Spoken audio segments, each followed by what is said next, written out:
My name is Adrian Kuzminski. I live in Fly Creek near Cooperstown in Otsego County. Can you hear me? Okay. And I'm the moderator of a group called Sustainable Otsego. And we've had a lot of activity in our area, as some of you may have heard. There's a handout that's being passed around, which includes the remarks I'm going to make here. And on the back of that handout, let me just briefly point out, there's a copy of another handout from the Independent Oil and Gas Association with a map of New York State, and it lists 9 counties that they are targeting for economic benefits for gas drilling. And I'm going to get back to this in a little bit, but this looks like a sort of a plan, and if there are going to be carve-outs in New York State, it might end up looking something like this. The road to a statewide ban begins at the town hall, in my opinion. Politics has to be relocalized. Town boards have to pass ban ordinances, or whatever it takes. But they will be persuaded to do so only if it can be demonstrated to them that this is what the majority of their voters want. And that's what's happened in the towns in Otsego County that are looking at this. And maybe we'll hear more about this later, but there have been, we were able to quantify, people were able to quantify that a majority of registered voters in those towns, by polls, by petitions, and other certifiable ways, that the majority of the voters wanted a ban. And then the town, didn't matter so much what their politics was, the town boards suddenly say, oh, you want a ban? Okay, let's see if we can do a ban. So that's what's going on. Of course, it's not quite that easy, but that's the general idea. So I'm arguing here that communities must be mobilized, not one by one, because we'll never get there. There are 1,600 towns, I think, in New York State, but many at once, and we're really running out of time. This means holding events, generating publicity, creating networks, reaching out, building coalitions with all kinds of people, and to some extent, I think, dampening some of our ideological convictions. It also means running people for local office, starting now. This is a local election year in all the towns across New York State. No one's mentioned running for local office yet, but I think that's absolutely essential and very, very important, and also a very difficult thing to do. But it's possible to cash in on this wave of concern about fracking. All these people that are coming to town meetings, signing petitions and so forth, they're also ready to vote for candidates that'll support those same things in the fall elections. So it's all about the grassroots, I think. It's all about relocalization, it's about home rule, it's about direct democracy, it's about resistance to outside forces. Whether we like it or not, I believe we will have to rely more and more on our neighbors and local networks as larger systems become more unreliable and more dangerous. This is not something we will make happen, I don't believe. It is something that will happen to us. The question is how we respond, whether we'll be the victims of this process or somehow be able to manage it as free agents on a local level. It's important, I think, to start with the problem, not with the solution. Activists, and this may not be a terribly popular thing to say here, but activists tend to be idealists, often pushing some kind of a controlling agenda. We want to get somewhere very specific in many cases. That turns a lot of people off, I've discovered. It's more important, I think, to arouse the public to the threat, which is very real. Once aroused, the public will by and large do the work. They'll figure out a lot of these things very quickly, perhaps in unforeseen ways. If they are not aroused, we lose. The immediate problem is bad public policy, as we know. Unsustainable practices like fracking, which threaten not only our towns, but in fact, as we now know, the planet itself. To resist these policies is to reclaim ownership and control over our own communities, to protect our property values and our resources. It becomes a war against economic growth and unacceptable, unaccountable concentrations of wealth and power. Now, the federal government, as we know it, is corrupt, dysfunctional, and bankrupt. All you have to do is watch the cable news to see that, right? Ditto for New York State. Both are increasingly, I believe, irrelevant when not threatening to our welfare. They could not regulate the industry, even if it could be regulated, which it cannot. But what they can do, and what they seem to be about to do, is to allow it to go forward anyway. At the same time, we've got a ban bill in Albany. The dysfunctionality of the state is itself a good argument for a ban. It's one of the best, I think. I don't see how Tony Avella's ban bill, or even Englebright's 5-year moratorium, gets passed unless state legislators feel the earth shaking under their feet. Now, without knowing Walter Hang's secret handshake in Albany, I've been trying to, get him to teach me the handshake for a while. And, I don't know whether it's the nanu nanu or whatever, but anyway. Without the secret handshake in Albany, maybe somebody here knows the handshake. We have to rely on having a bunch of towns pass local ordinances to get that earthquake going in Albany. Otherwise, we don't get anything in Albany. And as somebody said earlier, this comes down to a statewide ban comes down to legislation in Albany. And in the end, I think, especially after last Monday's lobby day that I and others attended, it's not about Cuomo, it's not about the Democrats, it's about the Republican leadership in the state Senate. Especially it's Dean Skelos, George Margias, I'm not sure how to pronounce his name, Tom Libis, and also a couple of other key Democrats, John Bonacek and our own Jim Seward. So I think just to amplify, take a minute more or so, just to amplify some of the things that Mary Jo was saying, I think we do have we believe, our attorneys tell us, we've got some very good attorneys, Michelle Kennedy and Doug Zamulis in our area, tell us that we do have the authority. It's not like we're trying to get home rule. It's not like we're trying to establish rights. We have them. We just have to use them. Towns can ban fracking. That's what we're all about. So I think it's an important point to make, that it can be done. It's not something we already have this right. We're not trying to get it. Just a point about the regulation thing. I think regulators, people that want to regulate, can be allies, as was said. They can also be obstructionists. They could be, there's a thin line between enabling the industry and regulating the industry. The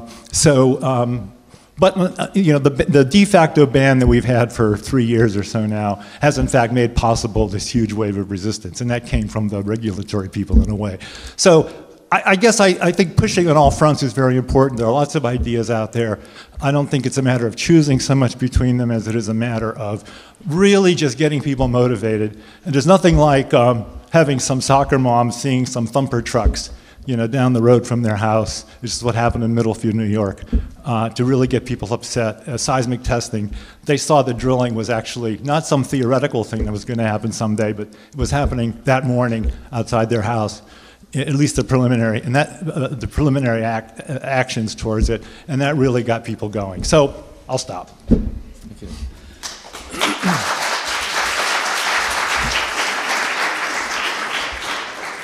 Oh, can I add one more thing? Quickly. If we don't get a statewide ban, that's why I had this map on the back here. If we don't get a statewide ban, and if we do have some success with local ordinances, there are going to be carve-outs in New York State. There are going to be some areas that are going to be protected for a variety of reasons, and the other areas that are not. And if you notice on this map, the areas that have exhibited the most resistance to gas banning on the local level so far, which would be Sullivan County, Otsego County, and Tompkins County, and also the watershed areas of the city, are explicitly not included in this map that the gas industry has put out. So, go ahead. And one point that I have made continually in New York City is that if New York City politicians protect the New York City source of water in the Catskill-Delaware watershed, they will not protect it, because at the very least of the underground migration of toxic plumes. And also there's the air pollution that can go, depending on the substances measured, up to 200 miles approximately. One thing that we've seen in stark detail in the last few weeks is an old understanding that people don't get mobilized until they feel their backs are against the wall. And look what happened in Wisconsin. And it quickly spread to Ohio and Indiana, and I don't know where, there may be some other places where there were sympathy demonstrations. But things have gotten to the point where enough people are being mobilized because they understand that things are that bad. I just want to make a few comments, throw a few names out in terms of this legislation that we all want. I mentioned earlier that there was a ban bill that we drafted, and it went to several interested politicians last April and May. Those are mostly downstate Democrats. But there was Linda Rosenthal. Brian Kavanaugh is very interested in the ban. Velmanette Montgomery, a state senator from Fort Greene in Brooklyn, came out in January of 2010 in a letter to her constituents supporting a statewide ban. And Barbara Lifton has been very vocal on this issue, but she's also being very careful, as so many of them are. Tony Avella, as everybody, I guess, knows, some days ago came out with his own version of a ban bill, and I have a copy here if anybody wants to look at it. It's very simple, 2 sides of 1 page, and it's very straightforward. He wants to prohibit hydrofracking and hydrofracking fluids, in other words, including vertical wells. So that was a nice little distinction that he made. But he was alone. He didn't have any co-sponsors yet. But as he told 2 of us 2 days ago when we met with him in his Queens office, because he took that initiative, other people who said, oh, you'll never get that passed, what do you think you're going to do? All of a sudden saying, oh, well, I'll sign on. He took the initiative, he took leadership, and there's a positive response. A week and a half ago, a couple of us met with Danny O'Donnell, an assembly person from Upper West Side of New York City. And he happens to be Rosie O'Donnell's brother, and he's a very good guy. And when we came in to talk about this, he said, look, don't try to convince me about a ban. I've been there. Let's talk detail. And we also talked about the water withdrawal bill that Rachel talked about, and that there was a relationship between withdrawing water and the fracking, and he hadn't realized that. By the way, Tony Avella didn't either. He thought, well, all the environmental organizations are for it, so I signed on. We said, well, there are some serious objections. Here, have a look. Oh, yeah, thank you. And he seemed really straight, and I believe that he'll probably read it and think about it. I guess the point I'm trying to make is that despite my long jaded view of virtually all politicians, there are some decent people who can be persuaded. And the one thing that will persuade them is a mass popular movement. And I know this has been said in some other ways, and I just want to underline it again. And in fact, Avella said it 2 days ago, and I've heard other politicians say it. Make us do it. Even Obama, bless his heart, has said the same thing. And there's a wonderful story about A. Philip Randolph that was brought to the White House by Eleanor Roosevelt to meet her husband.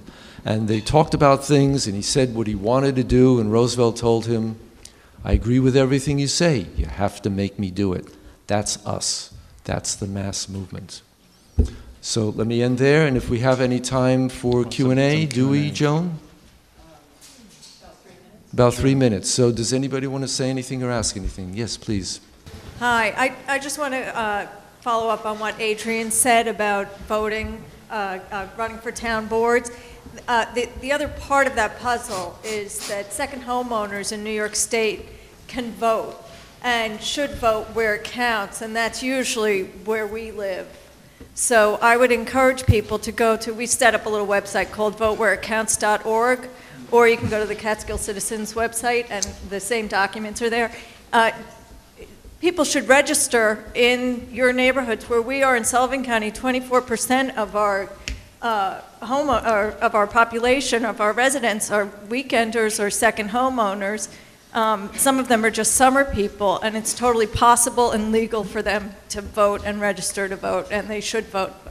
These elections are won by a handful of votes. Yeah, they have to register, though. They have to, yeah, they have to They may have to register. change their registration from... That's what she's We're saying. going door to door, handing out Right. registration cards, having them fill it out. We're mailing them in. We're encouraging absentee ballot. You know, you check the box, get your absentee ballot, and I just Good. think it's really important. Thank you. Dave. I wanted to ask you a question. Can the state be compelled to take other things into the public trust, like airspace?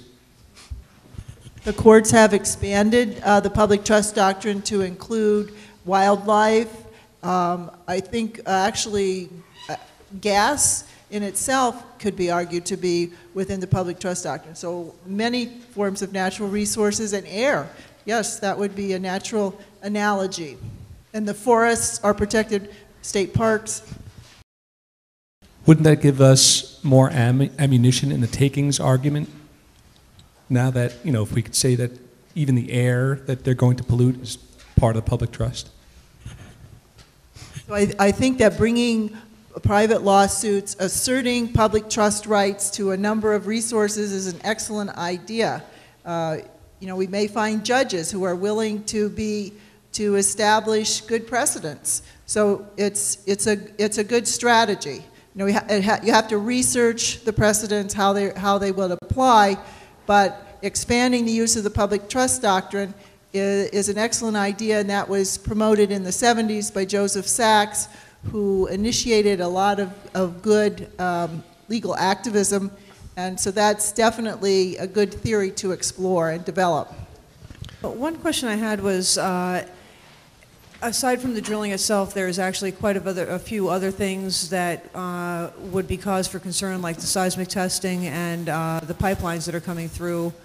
I was wondering, is it a good idea, do you think, to try to get a moratorium, like a one-year moratorium in your town, just so that your towns actually have time to pass legislations such as a ban? Well, Just we're running out of time. There isn't a whole lot of time left in this struggle. I think the DEC is going to come down with something fairly soon. And you know, in a few months, they may be giving out permits. So, you know, my inclination would be to push as hard and as far as you can. If you can get your town to, you know, if they're upset about this already, have them look at the idea of a ban. But on the other hand, do the best you can. And if you think a moratorium is what could be useful, the towns vary a lot, and this is pretty much an on-the-ground decision, I would say. Hi, everybody. I first off like to start out by appreciating some of the really important comments from Adrian and Carl in the last segment, that I really do agree wholeheartedly that without a massive showing of public support for a ban, it won't happen. Without demanding what you actually want, you'll not only get less, you probably won't get anything, or not much. That's really going to be central. The other piece, and what we are here to talk about, is, well, do we start one community at a time? Well, you have to start somewhere. You have to actually start in a specific place. And that means with a specific municipality to get a specific ordinance adopted, a ban ordinance. And so it is by default one at a time. It can't be one standing alone. That just isn't going to work. It's got to be something where we have communities beginning to assert that they can assert their authority, their rights. I know that I talk about the denial of the right to make those decisions. And I would agree that there are some differences between New York under home rule authority and some other states in the Marcellus Shale region. I am concerned, too, that that may not long be the case. Under home rule, using land use laws, zoning laws, I would agree that there is some wiggle room for some of the communities in New York State to use the land use laws to effectively ban the drilling, to zone it out. In other places, Pennsylvania, Ohio, West Virginia, Maryland, to attempt to do that would be, according to the state, circumventing the state's sole authority, and land use laws can't be used that way. At the moment, I think that there is some opportunity for some communities, and especially as was pointed out, that have shown prior interest, you know, with comprehensive plans and so forth, that show that, yeah, this has been our intent. this is the direction, this is the vision we have for our community. I think that's a good thing, and I agree that it should be used.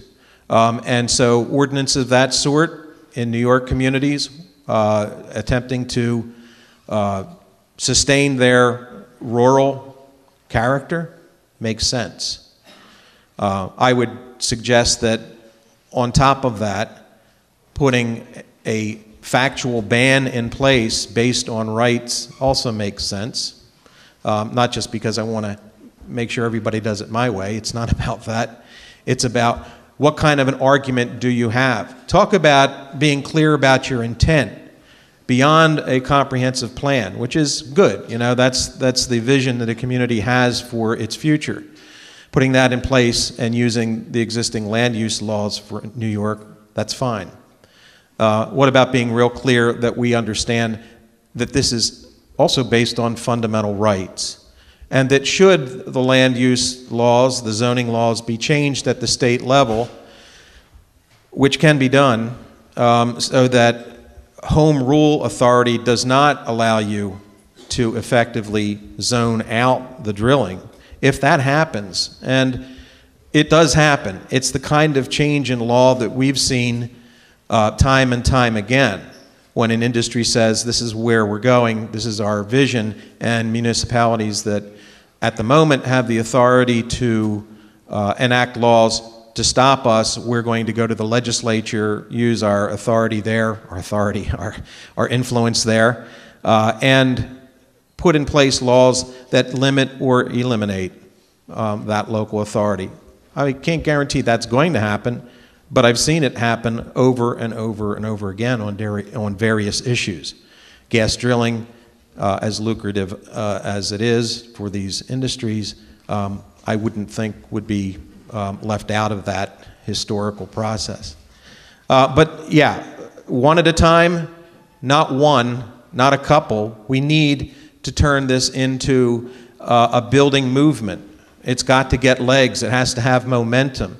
And I think that means that if we're going to have a movement, if it's going to be a massive movement to push, to change, to prevail on the courts to come up with different decisions that actually reflect the interests of the people, that is going to put pressure on the legislature not to pass those laws that restrict our local authority, and in fact to put in place statewide laws, like a ban, like exactly what the people in our communities want.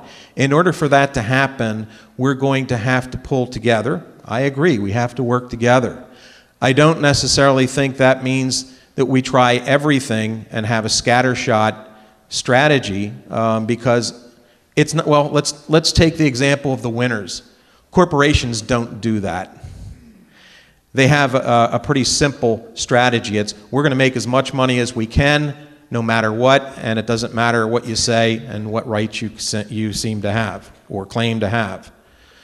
We have to push back with as focused a strategy to say we have the rights, we're asserting the rights.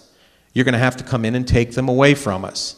And I don't say that lightly, blithely, but it's the kind of thing that energizes and motivates and inspires people to act. When folks went into Woolworth lunch counter and sat down, they weren't going in there simply with the intention of saying, you know, the law is horrible. Yeah, they knew the law was horrible. It was depriving them of a fundamental right. But they simply walked in and they acted on the premise they already had the right. Hi, I'm hungry, I'd like lunch. A pretty simple, basic request that other folks with different complexions could perform without doubt that they had the right to do it. We need to act on that kind of certitude and say, here's what we're going to do. We're going to ban this in every community we can. And when one community is attacked and the people there told, sit down, shut up, the only folks that have rights here are the investors and board of directors of the drilling corporation, what happens? What happens is that people seeing this happen in public are inspired to stand up and say, well, wait a minute. We do have those rights, and we're going to do that here. That what I'm suggesting is, without drawing the corporate response, without actually being so bold as to make them come in and say, you don't have those rights, we can't generate the kind of grassroots effort and movement that we're after. And I don't say it because I want to have confrontation or that I think that's a wonderful thing, but it's about what's going to work strategically. And if we nibble around the edges, and if we try to say, well, not every community is going to get saved because some aren't going to be able to use the land use laws, not everybody's going to be able to assert their rights. I mean, it looks like statewide zoning to me. The fact that we don't do it at the local level and surrender portions of our community because in New York, gee, you can get away with exclusionary zoning, doesn't mean that we're not zoning in effect. We're saying, well, we're going to surrender parts of our state to the industry where those poor souls really don't have the tools that we do in our community. Asserting rights means that everybody gets them. Everybody gets them. Let me add a couple of comments to that. I agree completely. Asserting rights is something that everybody has. I would probably put some of the emphasis a little bit different. I mean, I don't think that the local ban ordinances in the towns are just wiggle room exactly. I think that they, first of all, it applies, I think, statewide to all towns. Can do this, and yeah, they need to have a comprehensive plan and so forth. But this road is open to all towns, and it's obviously particularly relevant to rural towns because that's where the drilling is going to be. You know, the drilling is not going to be in the center of Ithaca, probably, although we do see this in Texas and other places. But so, you know, but it is going to be, you know, in the town of Middlefield or in the town of Otsego or in the town of Afton or any number of, and so I don't want anyone to get the impression that this is a sort of marginal thing. I think this is a very central, this is the one tool that exists right now that we actually have to use to stop fracking. There are other tools which we would have to create to stop fracking. So we have the additional step of creating those tools by and large. But here's a tool that's in hand. So I think you know, it's very important to use it. And the other thing is that, you know, the oil companies have to, the gas companies have to develop intensively, as we know. They have to cover an area. It's not profitable for them to have one well here and another well there. So one of the things that this local ordinance things does, it breaks up the checkerboard of the gas companies, and it makes it really difficult for them to blanket an area completely. So essentially, if you have, you don't have to get every single town. You can get a few towns here, a few towns there, and suddenly life is miserable for the gas companies. And it's true, I suppose, home rule could be taken away. Anything can be taken away by the legislature. But I think in this climate, with the big head of steam that's up about this issue, that seems rather unlikely right now to me. And also remember, the Republicans like home rule. You know, this is something, it's one of their pet things. They, local, you know, libertarian, home rule, and so forth, there's a lot of sympathy on the other side for that particular approach in some ways. And so these are just things to keep in mind. Are we finished up for time? No. Okay. Yeah, and I would second most of that.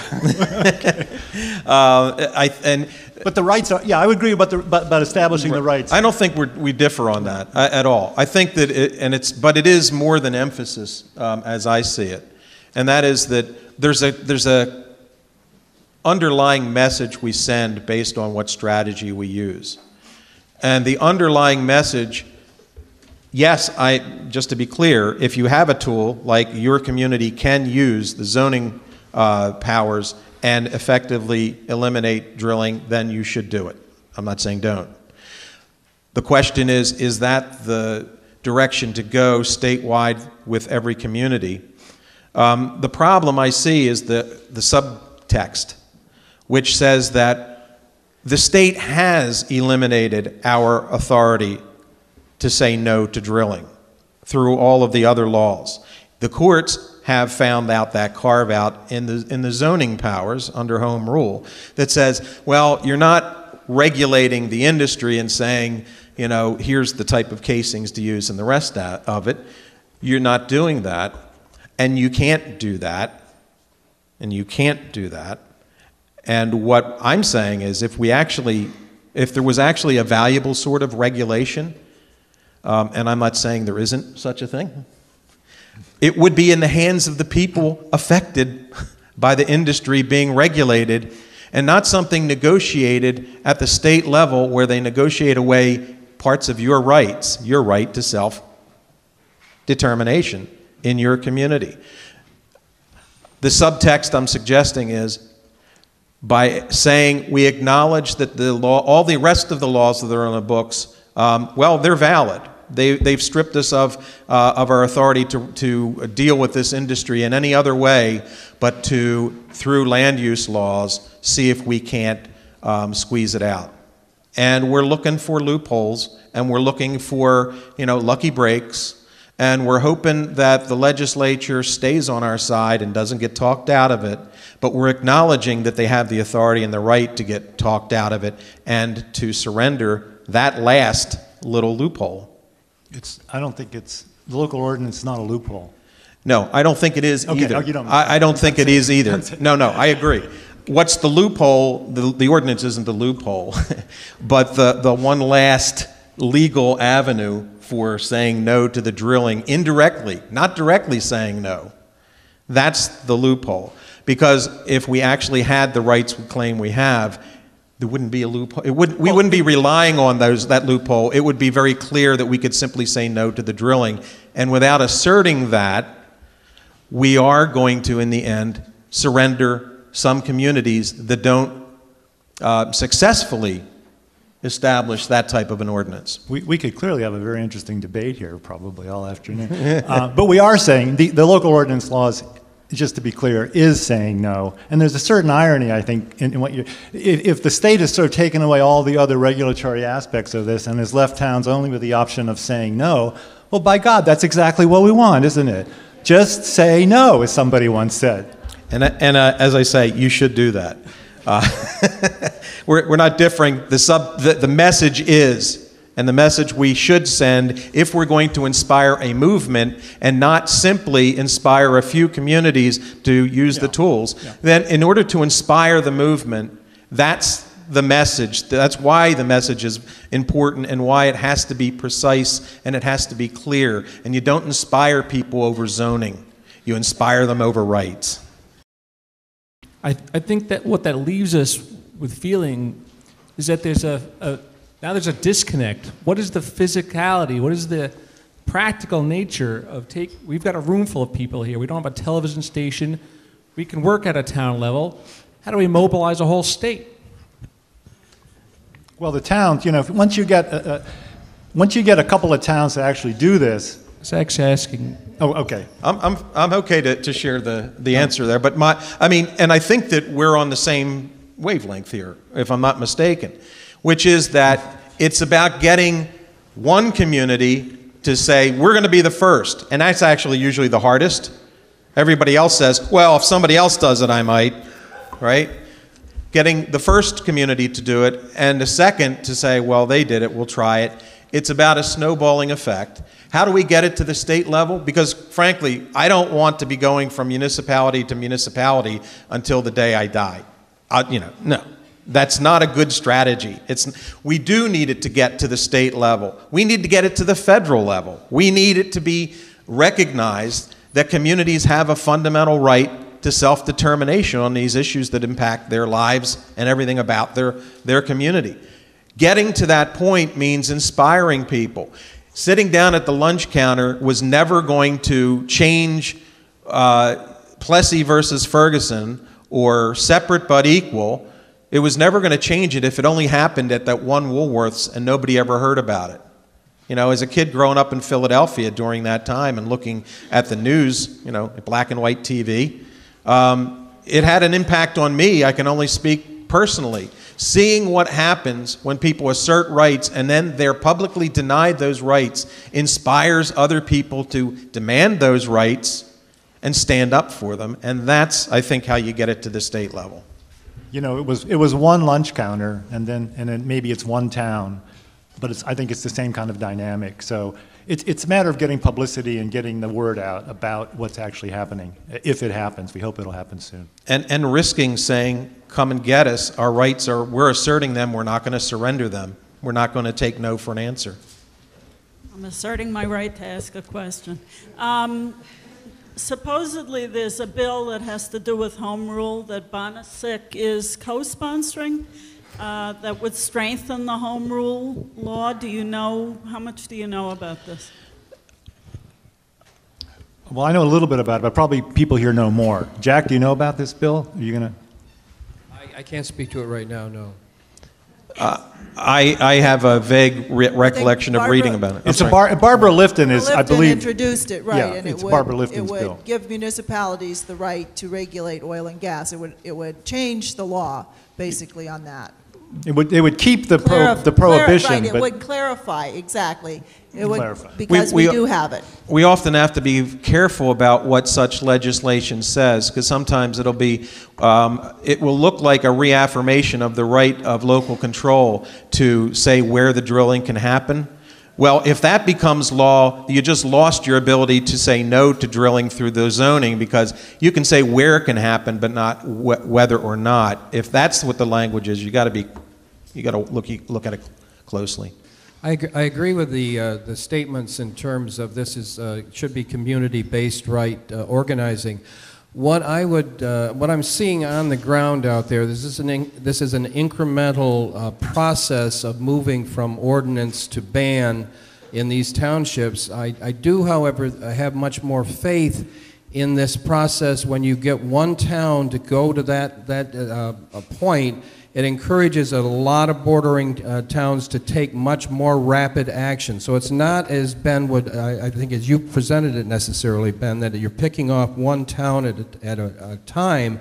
You're getting that one town to be courageous and take this step, and then you're getting a lot of other towns to join. It's like you would think as you're getting individuals to see that reaction that you talk about in rights, building a movement. We're seeing that in towns now, and that's happening upstate. It's happening down where Adrian is. It's happening all across the state. So I think this urgency, you may have this multiplying factor that's coming around these towns coming to that ban decision, and I think that's where we have to concentrate our efforts. Yeah, I think that, Jack, that really is my intent, not to say that we do one at a time and that they're all equally, brutal. I think it gets easier as you go, but the first one takes all your energy, the next one takes a lot.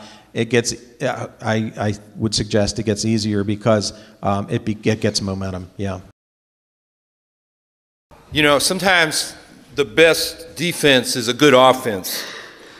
And to stop fracking or nuclear power or coal and to get clean, green energy sources, we've got to take the power from the vested interests that impose this upon us, not because it's ecologically rational, because they make money off it.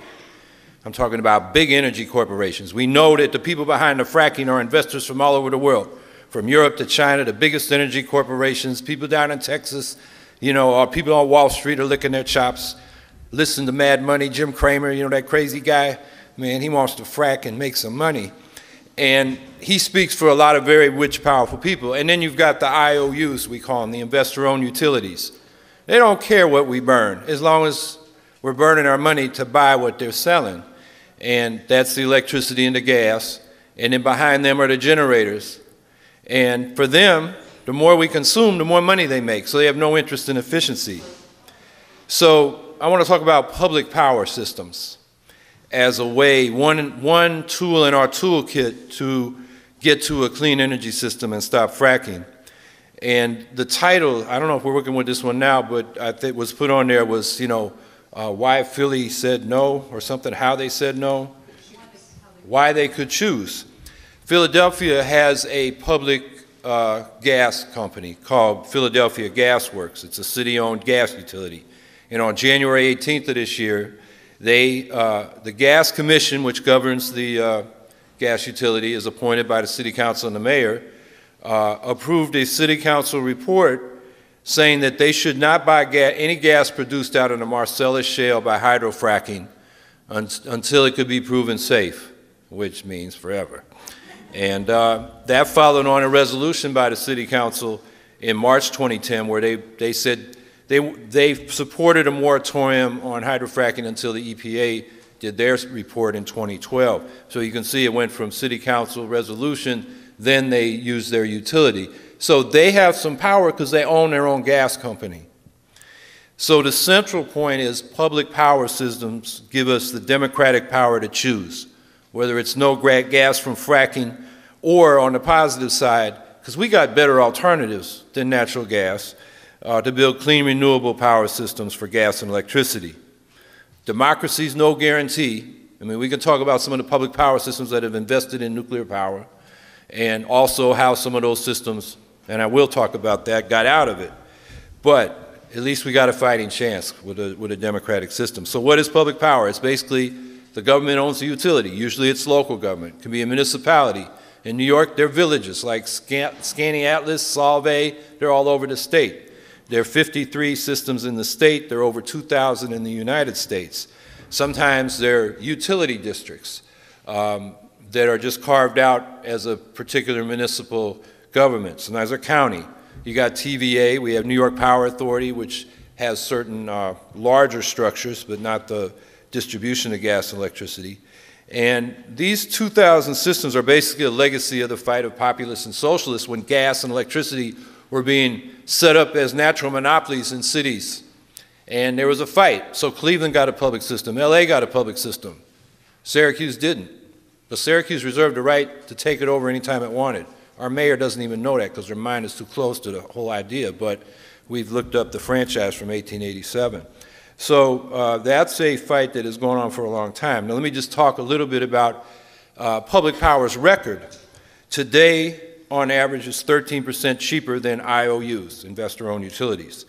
And it traditionally was in the 20 to 30% range. What has really skewed that is the huge bailout of Long Island Lighting Company to set up the Long Island Power Authority, because the criminals who built the Shoreham nuke ran it for one day, irradiated it, so it couldn't even be used for scrap metal, and we had to bail them out. We didn't have to bail them out. Mario Cuomo cut a deal to bail out the investors, and that has skewed the averages. So in other parts of the state, like Solvay, which is right next to Syracuse, it's a village adjacent to Syracuse, it's a blue-collar suburb, inner ring suburb, they pay 1/4 to 1/3 what we pay for electricity in Syracuse, right next door, just over, you cross the street and it jumps down to 1/3. And that's because they have access to hydroelectric from the New York Power Authority. Public power systems have that. Some of that goes to the IOUs and some of it goes to private companies through this Jobs for Power, which they just revamped under another name this week. So it's cheaper. Why? Not for profit. You don't have to pay stockholders. You just got to pay interest on bonds. The bonds are tax exempt because it's municipal or government. The executives make civil service salaries, not these outrageous private company, executive salaries that they make as much in a year as we make in a lifetime. And that includes, national greed, as we call it in Syracuse. I don't know what you call it. That's probably a lot of you, national grid. Yeah.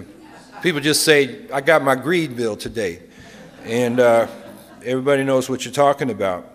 There's no income tax to pay because it's a nonprofit municipal corporation, but it does pay payment in lieu of taxes on average across the country, 14% more to local government in those payments than the IOUs pay in property and franchise taxes. So it doesn't undermine your local government. So it's cheaper. The service is better. I mean, the record on that is clear. Going to National Grid again, they got fined a couple years ago for not maintaining their distribution and transmission systems, and then were instructed by the public service company, which, we call it the private service company because they really don't listen to the consumers, but in this case it was so bad that they required National Grid to invest $2 billion into its infrastructure. Local crews have been cut down. This was NIMO before, Niagara Mohawk before National Grid. I guess some of you are in other utility districts. This is my direct experience, but I think it goes across all the private utilities in the state.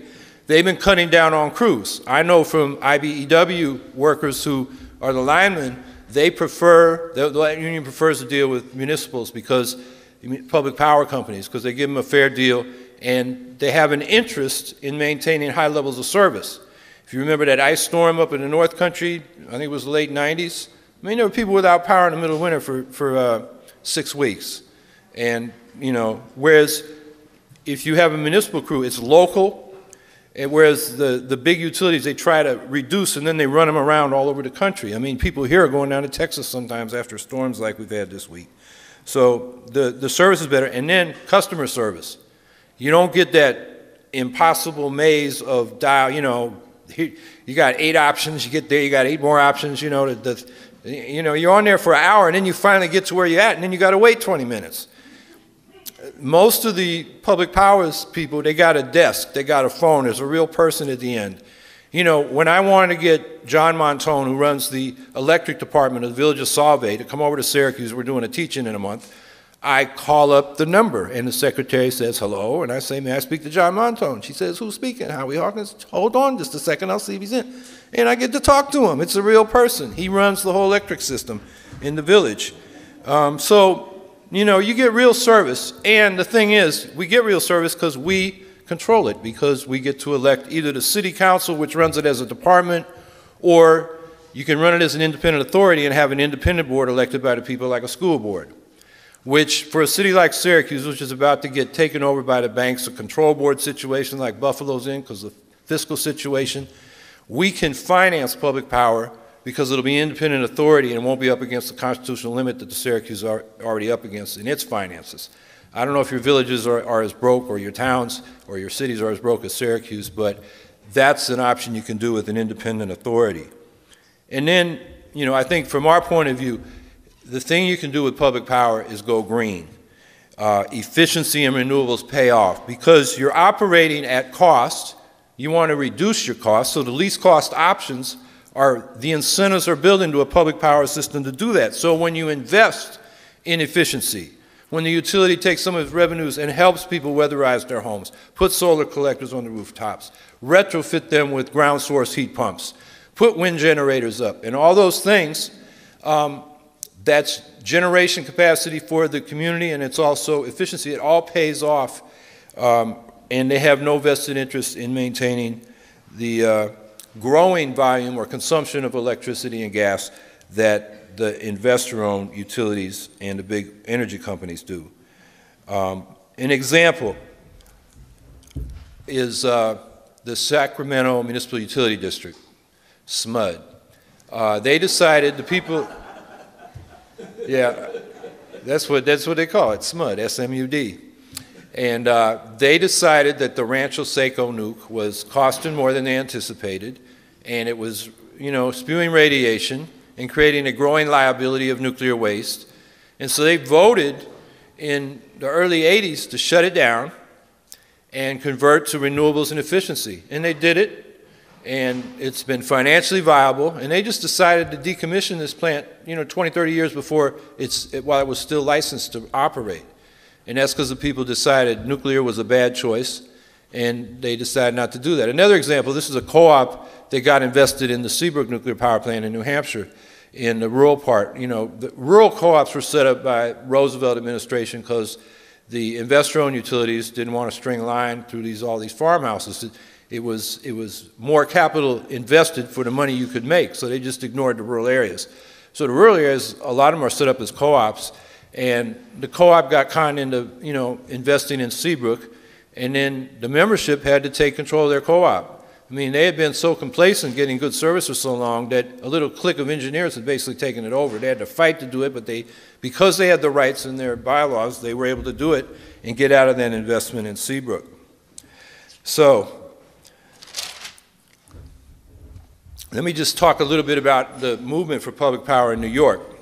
Probably the most, if you followed this at all, you know about Messina in the 80s. They had a big fight with Niagara Mohawk. They finally succeeded. They had to spend 8 years in court. It was a big fight. But now they've saved hundreds of millions of dollars, plus industry up there. It was aluminum, which is high electricity, stayed. And so they were able to keep their manufacturing base. In Syracuse, I ran for mayor and raised this issue. And I've been raising it for years, but that year we got a real rate shock, and people grabbed onto that issue to the point where the Democrat and Republican were saying, yeah, it sounds like a good idea. They didn't really mean it, but that's what they were saying.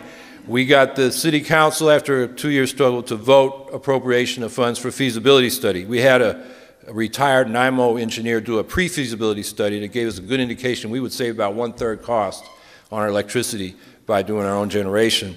And unfortunately, the mayor took the money and asked the vendor that was hired to do the study to do something else with it. So we had that money pulled. Now we think the new mayor has actually taken that money again and done the wrong thing. Basically, they want to hire a private contractor to generate electricity for the government and the schools. Now, we want it for the whole community. It's an economic development thing because Solvay's out of room. That's the village next to Syracuse. And the industries are calling there all the time because they want the low electricity. Syracuse is an abandoned factory town. We got lots of industrial sites. People, you know, we got a good workforce and everything, but the electricity's too high. That's a big reason why we don't have economic development up here. So, you know, that's another reason to go with the public power. So that's where we're at, and we've been doing this now for 6 years in Syracuse, and we continue. Meanwhile, Auburn, City of Auburn in 2004 voted to go municipal public power, and then the whole county, Cayuga around it, wanted to get in on it, so now they have a Cayuga County Power Authority, and instead of immediately investing and taking over the distribution system, the lines for electricity, they decided they would build generation and efficiency. So for example, they retrofitted Auburn City Hall with a ground source heat pump, geothermal heat pump, y'all know what I'm talking about. They just use the heat in the ground from the sun to heat and cool the building with refrigeration heat pump, okay? So, and they're doing some biogas on one of their municipal waste places and things like that, and that they're developing it that way. I think the most interesting thing is up in the North Country, the Alliance for Municipal Power, 23 towns in Jefferson and those counties up there in the heart of that congressional district where the Tea Party ran the Republican out of the race, you know, in that special election. Well, those very conservative folks up there said this makes sense. After NIMO, you know, they went through the ice storm and then the rate shock. So they now have got from the state legislature, and it was signed by Governor Patterson, the right to set up a North Country Power Authority. And they are building generation capacity and taking over the distribution line in 23 towns up in the North Country of New York State. And then the Albany County Legislature has a resolution to begin studying this. I know Buffalo has looked at it. So this is kind of happening below the radar, but there is a movement out there and we're in touch with each other. Now, we have a crisis with fracking. I mean, it could be in a few months they'll be issuing permits. But as I said, I think this is one piece of our toolkit. It takes longer to build a public power. You got to build a public power system. You got to build public support. You got to link it to other issues like global warming. That's a big one we find in Syracuse. I think a lot of people are concerned about that. By the way, I did a little calculation of what the industry says, how much gas is in the Marcellus Shale they could extract, and it actually equals the carbon budget for the United States if you did a global carbon budget to keep us below 350 parts per million. You know, James Hansen and those folks. So basically, you know, they're selling this as the clean fuel, and actually, if we just burn the Marcellus gas, we'd use up our whole carbon budget the United States has, just from the Marcellus gas, not to mention all the oil and coal we're burning. So that's just an aside. I think we need to link our issue to the global warming folks, too. You got to deal with the economic feasibility and the legality, and then convince your political officials. So it's a political struggle. But I think the other side of it, as I said at the beginning, sometimes the best defense is a good offense. And they're trying to sell us natural gas as a clean alternative, you know, cleaner burning than coal and all that. And you all know the Cornell studies about the life cycle, and it's probably as much carbon for the amount of energy produced. We got that argument. And I just mentioned the total volume of Marcellus Shale. But people say, well, what's your alternative? Well, with public power, we can say, here's how we can implement it, right in our own communities. I think the remarks before about going to the town level is really important, and that can spark a statewide movement. I'll give you an example. One of the things I was involved with was the anti-nuclear movement and starting the Clamshell Alliance in New Hampshire. And, you know, we were picketing the banks investing in it, and we had a thing called the People's Energy Project of the Granite State Alliance. And, you know, the last resort was civil disobedience. And those of you older probably heard of the Clamshell Alliance. And we did occupations in '76 and then a huge one in '77. 1,414 people arrested, 1,200 of us locked up in National Guard armories for 10 days. It put the anti-nuclear movement on the map. The direct action got attention. But I'll tell you what won over the people in New Hampshire. Another conservative group like North Country in New Hampshire, Manchester Union Leader, you know, rock rib Republicans up there. And the clamshell people were the hippies, you know, they were the tree huggers, you know. So When we started, the public opinion poll said 7% were anti-nuke. But what we did is in '78, after that big occupation, we went to town meeting on the seacoast and said, look, if this construction, maybe it was '77, is going to draw down the water, your water and your wells. And we showed it and we proved it to folks, and so they voted to not allow the company to drill wells for water to do the construction because there's enormous amounts of concrete and whatnot.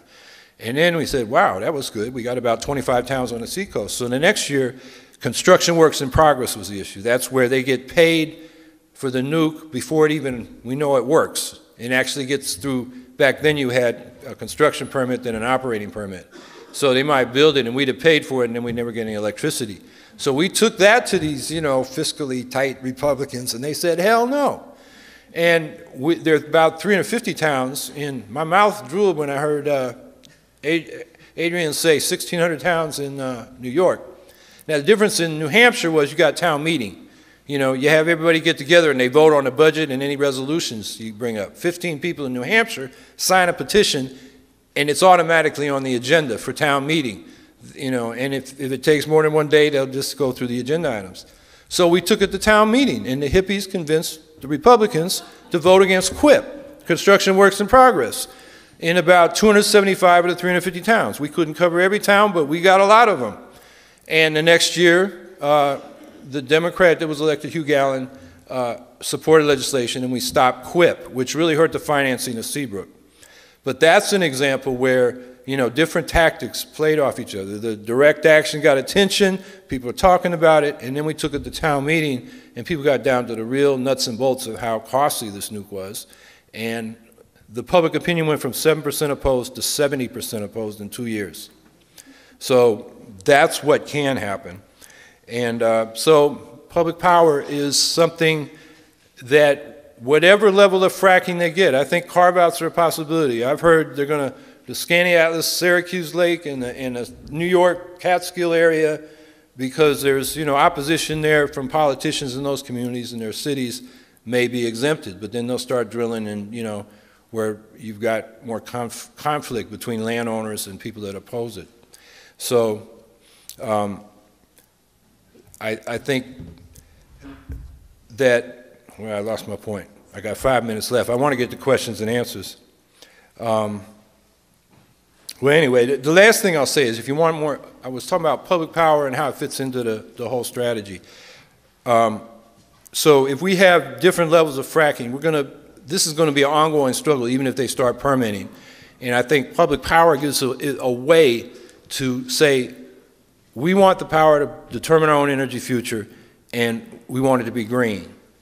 And so I think this is something to consider when you think about how you're going to organize in your communities. And I wouldn't have this substitute for any immediate stuff you're doing to push for a ban, but I think it's part of the overall picture. And if you want more information on public power, there's an American Public Power Association. Just Google these, American Public Power Association. If you want to see what they did up in the North Country, Google Alliance for Municipal Power. You may come up with North Country Power Authority or whatever they finally named it. We have a group in Central New York called the Central New York Public Power Coalition. And people keep asking about this T-shirt. This is a book. Harvey Wasserman, a guy from the Clamshell Alliance I've known a long time, has a book out called Solartopia. It's kind of a looking backward novel about how we went green from about now to about 30 years from now. And it's worth reading. I think it's a real inspiration. So with that, I think we got somewhere between 2 and 5 minutes. 4 minutes left. So any questions? I'm going to repeat the information at the end. American Public Power Association. That is the association of these 2,000 public power authorities, and their website has got volumes of stuff. You can start with the basics. What is public power? Question and answers about public power. And once you get a campaign going, they'll send up experts to help you. Meet with your elected officials, hook you up with people that can do feasibility studies, legal questions, and all that. Alliance for Municipal Power is the group in the North Country, which is morphed into a power authority. I've been calling it the North Country Power Authority, which is, I think, what it was called, but I heard another name the other day. Central New York Public Power Coalition, that's our group in Syracuse. And in the book Solartopia, just Google that and you'll get to the website. Or it's probably on Amazon too. This is just a question in regards to comments that I've been hearing all morning about DEC possibly issuing permits soon. And this makes me go crazy. What can we do to stop DEC from issuing permits?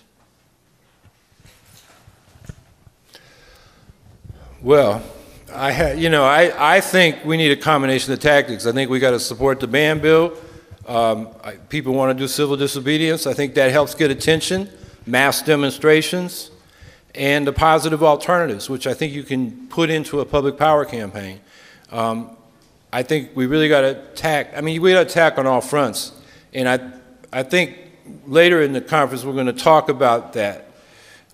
So I'm just going to leave it at that rather than try to speak for the whole conference on that question. Yeah. Quick question. Hi. Do any of these municipalities in the American Public Power Association own natural gas drilling operations? Not that I'm aware of. They may. Tennessee Valley Authority's finishing up some nukes now that have been delayed since the 70s.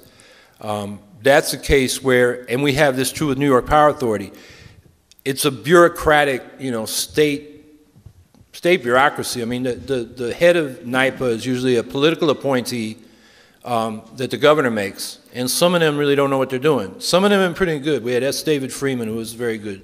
Mario Cuomo appointed him, but the next guy that Pataki appointed was like a retired state senator.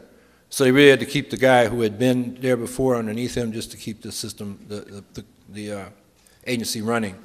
But because it wasn't democratic, it's not very accountable. That's the problem with Tennessee TVA. TVA is federal, it's not state. But it's public.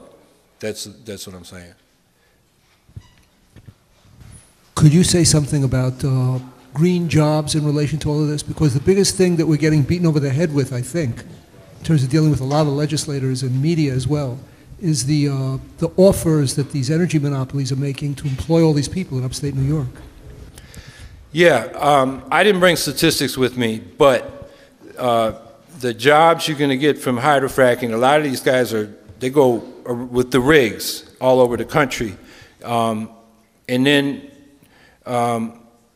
the spill-off jobs is basically serving those guys. Meanwhile, you're hurting other people. So the net, there's a woman named Janet Barth, I believe her name is, has done an economic study. People should look at that.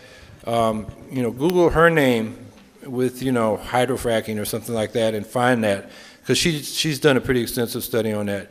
As far as green jobs, off the top of my head, there's an economist named Robert Pollin, P-O-L-L-I-N.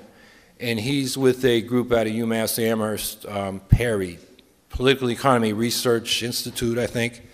And they have done studies of how much public investment will create X number of green jobs, and they've broken it down by industries. So you can dig into that and get some comparisons. I think the BAR study, I haven't read it in a while, but it really debunked what the industry was claiming. So I think that's where you can go to get information on that question. Good afternoon, everybody. My name is Kevin Bunger, and I'm a priest with the Diocese of Syracuse. Spent about 18 years here in Broome County, and for the last couple of years I've been in the Utica area. Of course, living in Broome County is how I got hooked into the fracking situation, and for the last year or so, been affiliated with the Coalition to Protect New York. I'd like to say that I was the first coordinator for a democracy school, a CELDEF affiliated democracy school here in Broome County. It was the second one in the state. The first one was with the Finger Lakes folks, where I met some of the usual suspects of Rachel, Jack, Maura, and those fine folks out that way. So today, at this point, looking at how we might consider involving faith communities. When I use the term church or congregation, please also think of whatever, mosque, synagogue, etc., that type of particular, various types of religious congregations. Some assumptions we might look at in terms of what I'm going to say is really based in any experience of grassroots organizing.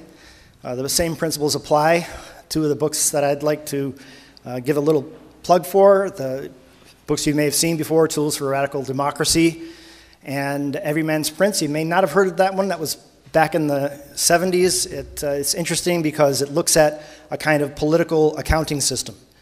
As we would use bookkeeping to keep track of our stuff, Every Man's Prince talks a little bit about how we can account for a political dynamic within a certain context. In this book, they trace some of the use of this type of accounting back even to George Washington. He used it at the First Continental Congress. So it's interesting. It's a little interesting, perhaps useful, who knows. An assumption also that we collaborate with a few members of a particular focus community, and also looking at the difference perhaps between what we might call heavily leased areas or ground zero, taking into account that it might be a little bit difficult for leadership in that particular place to chime on board quickly. Not many pastors easily take on issues that could be divisive to a community. So this is actually misnamed strategy ideas. I think what we've been talking about today is much more along the lines of strategy. These could be better titled tactical ideas, some basic resources. And in this sense, developing the context or contacts to get a congregation directory that could be had from looking at your particular area, your county. Many times there's a council of churches. Give them a call and they could send you a listing of all the churches in that area. You might even get a directory or telephone guide from a diocese that would give all the churches in a particular diocese. In our case, in Syracuse, it's 7 counties in central New York. There's about 130 parishes, and we give you not only the listing of the pastor, et cetera, but also some of the groups that are involved, and then you could kind of go and target what groups you'd like to approach. It might be a social concerns committee, something along that sense. Religious organizations that are not affiliated with parishes, and these would be groups as the Interreligious Impact, who put on a fantastic presentation in Rochester recently. These are people who belong to congregations, but their group isn't necessarily affiliated with them. So also along the ideas of basic resources, supportive church documentation. You might involve some new recruits in looking for these types of documents. And they could do Google searches or maybe speak with people in their church who might know of particular documents that have to do with the environment or stewardship of the environment, et cetera, things like that. You have various levels, the national level of church statements on stewardship in the environment. You might have something going on at your state level, both within a particular church or interchurch coordination agencies.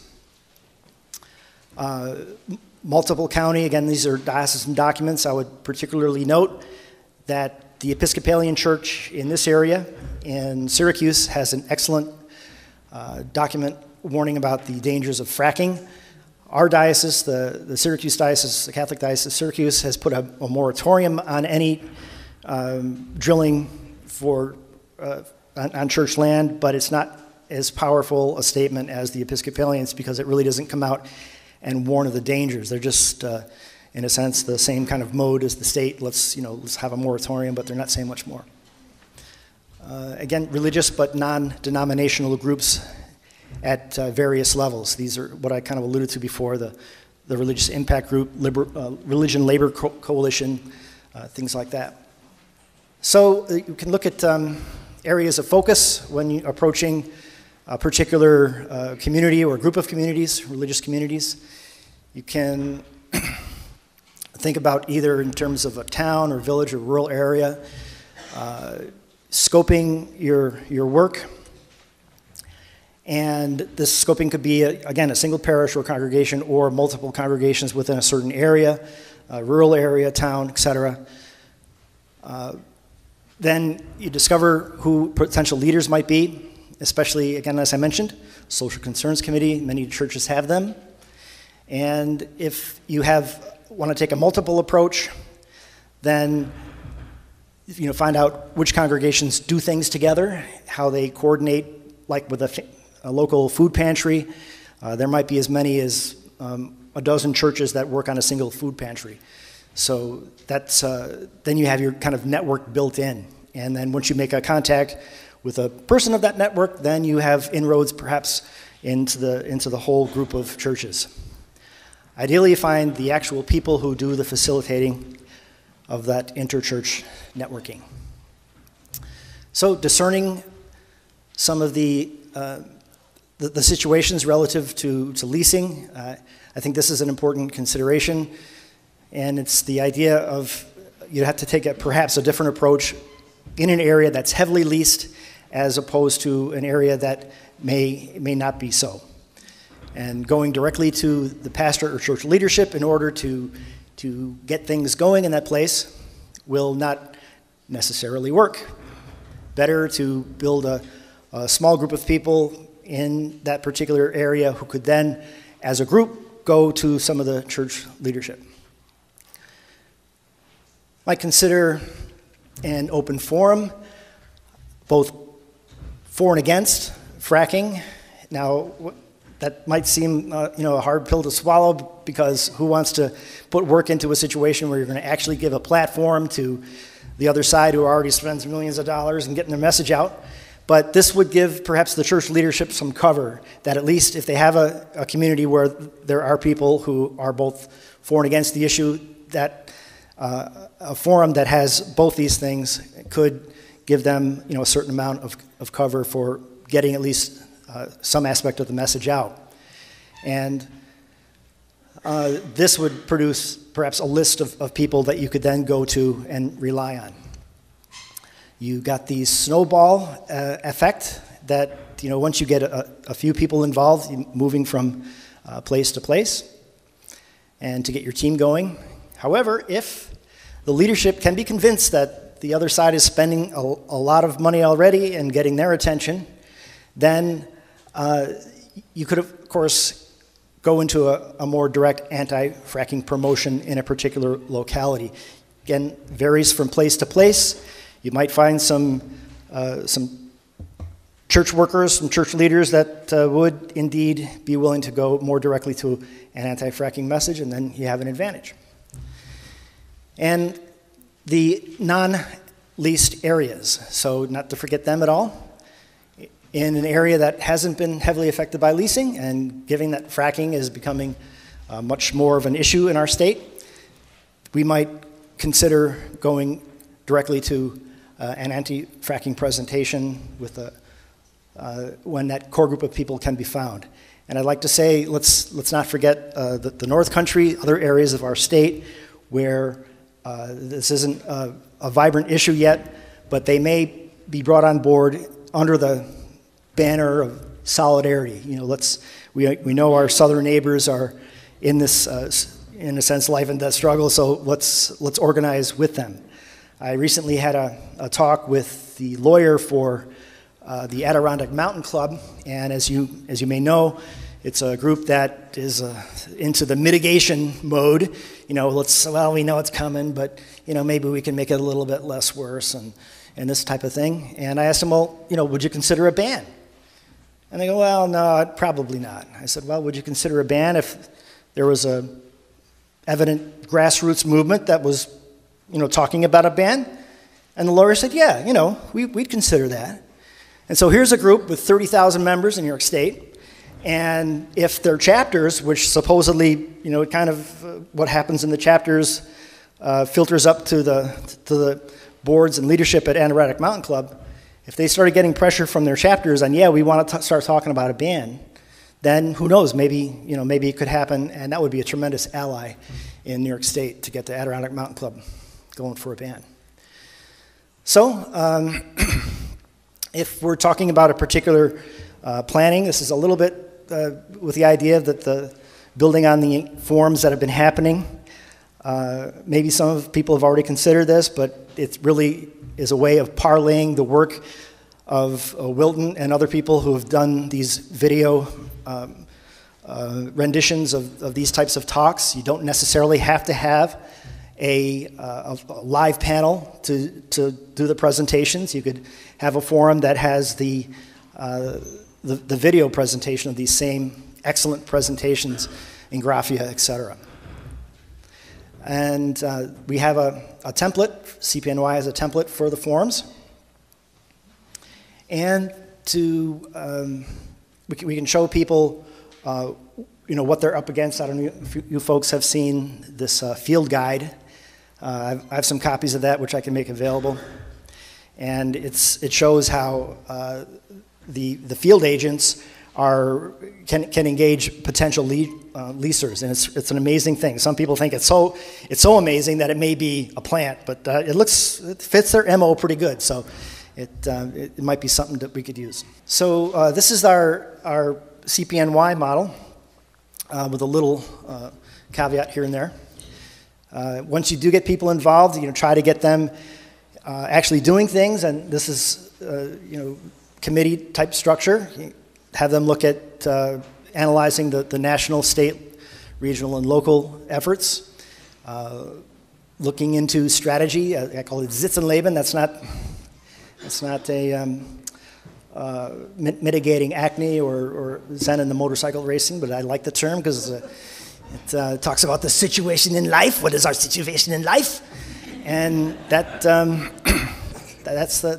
what they're going for. So have them analyze that. And communication committees, outreach, of course, anti-fracking liaisons, having them people go to connecting up with the various areas, Green Futures, which Howie did so excellent a job on, and faith-based documentation. Have them ferret out what is the documentation in their particular religious community that speaks of importance of care for the earth, of stewardship to the earth, etc.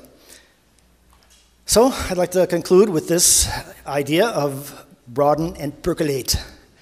And that is, you get something going either in one church or a couple of churches in an area, have them branch out to neighboring churches, but don't forget to percolate towards the state level. A lot of these churches have organizations in Albany and have some types of state coordination going on. And so the idea is have the local churches funnel these issues up to them so that they come out with statements that are a way to get the message back down to the base. It's kind of a loop type of a thing. So that's it, and thank you very much for your attention. Larry Bennett, Brewery Gang, Cooperstown, New York. You know where Cooperstown is, probably central New York. We're a New York State business. We're actually owned by a Belgian company, but we produce beer and we distribute it across 45 states. You want to introduce yourself? I'm Art Hunt. Along with my wife Joyce, who's here, we have Hunt Country Vineyards in Branchport, New York. We grow grapes and make wine. Is there grape samples?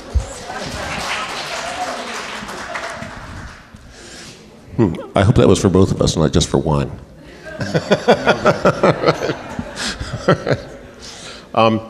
I just want to give you a tiny little bit of background. I know we don't have a lot of time. First off, if anybody wants to get in touch with me about how we've done what we've done, it's larry@omegang.com. It's very simple. OMMEGANG. So if you have questions about how to organize business groups or want to see what we've done, I'd be happy to send you whatever information we have, when we have a lot. Let's see, I would say too that one of the things we're trying to do is to be supportive of the advocacy groups. So we're centrally located. We have a 140-acre farm just south of Cooperstown. We have lots of resources. We have sponsored meetings there. We can do about 100 people in our visitor center. We're also going to do a anti-fracking fundraising concert May 13 with Levon Helm and Arlo Guthrie and a couple of other musical acts. The point would be to raise money for local advocacy groups. Interesting side note on that is that the whole notion of the snowball, well, since we announced that, the local semi-pro baseball team has announced they're going to do an anti-fracking game not too long after that. So, no. So I think there is some snowball effect. So, but the whole point of what we're doing is that, the purpose of the business support is to refute the idea that being anti-fracking is an anti-business position. We don't believe that. Where business has been around for quite a while, 15 years, we plan on being here for a long time. We represent New York State by selling goods across the country. We pay taxes, we employ 65 people. We've been good stewards of the land, good parts. We participate in our local community on many, many levels, and we think we're the kind of business that upstate New York needs, not a gas extraction. So we put this forward to people as saying that we're pro-sustainability, we're pro-economic fairness, and we're pro-environmental responsibility. And I think when you talk to people in the business community, 90% of them will agree with that. I mean, you instantly have some common ground. Well, I'm going to skip some of this because of time, but other people can talk about like the destructive economics of drilling. I don't know if anybody's really got into that, but there's nothing really that seems to make a case for its being a good economic decision, except for perhaps the people who own the gas companies. So anyway, we started this business organization. We came out in November of last year for a moratorium and a ban. And a lot of people said, oh, you can't do a ban. We said, well, I don't know. It seems like that's what we want, so let's go for it.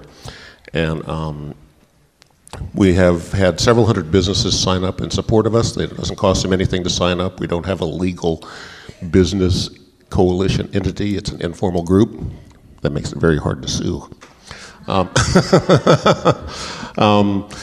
And that 250 signatories includes agencies, associations, and groups, and those collectively represent over 1,000 members. And this is pretty much in Otsego and surrounding counties, with a few people from New York City, Syracuse, Albany.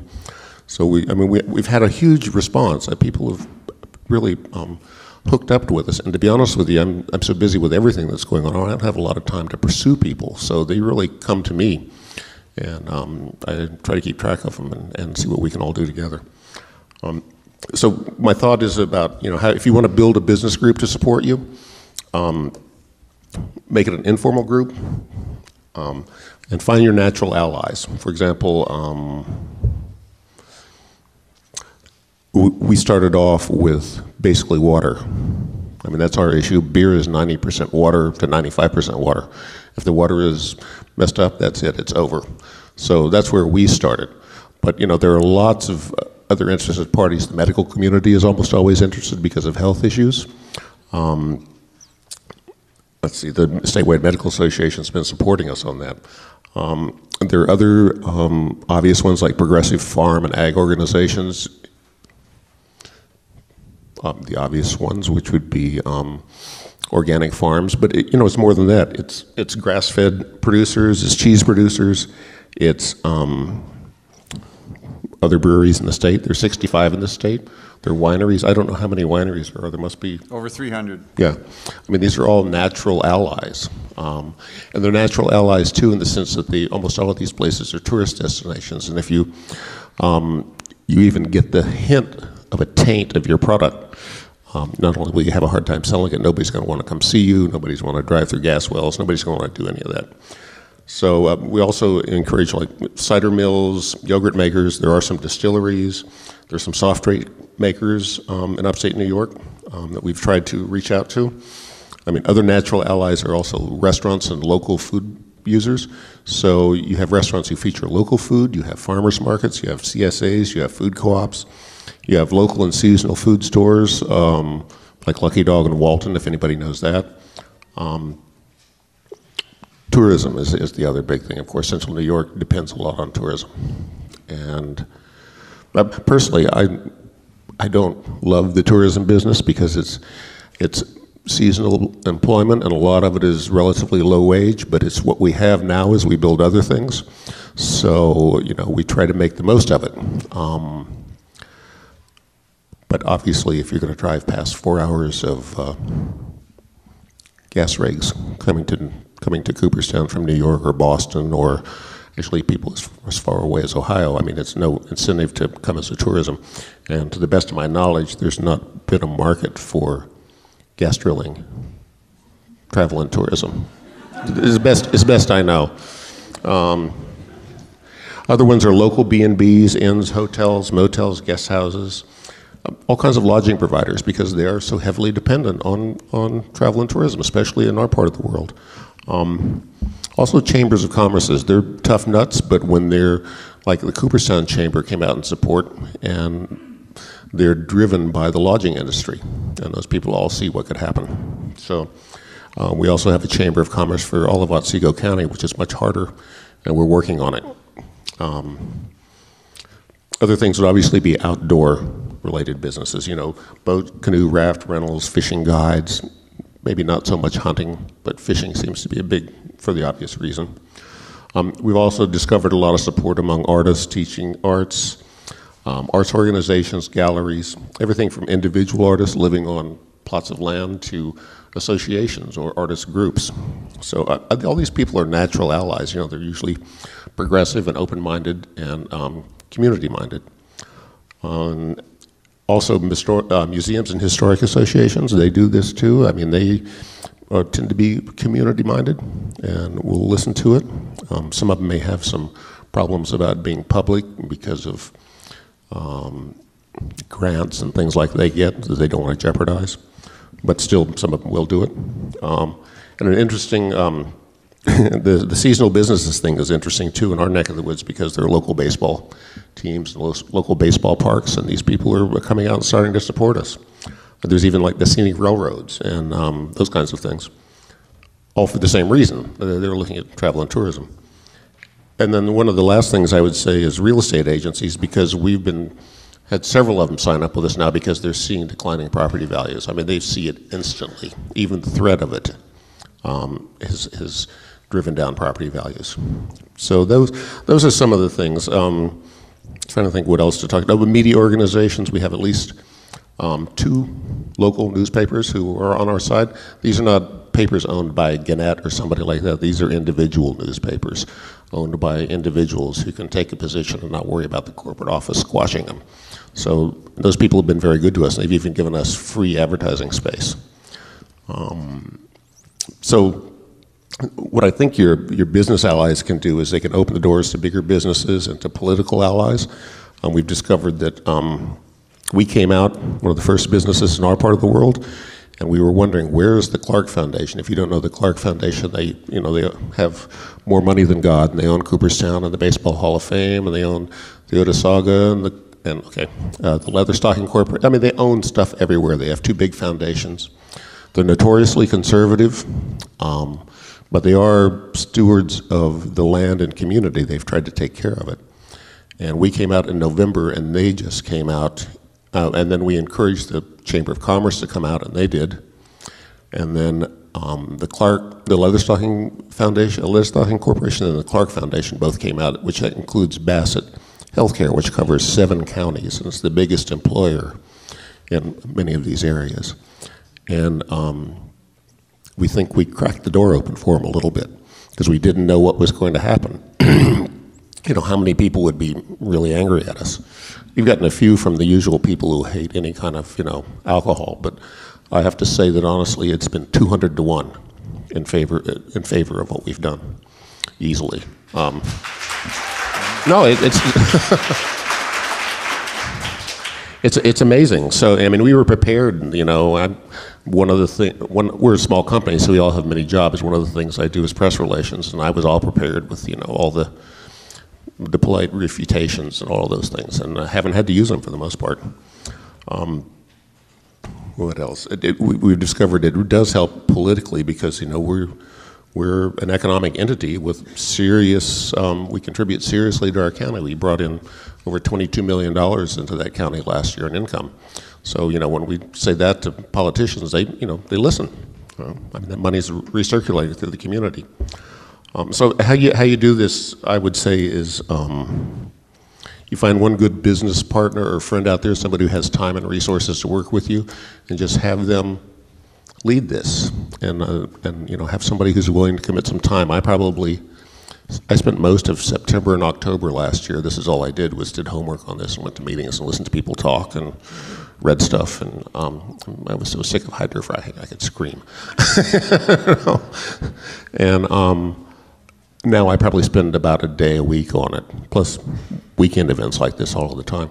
So you got to find somebody who's willing to commit the time. But once they do and get into it, you know, as you know, it's a tsunami. Everybody's riding it. We're all in it together.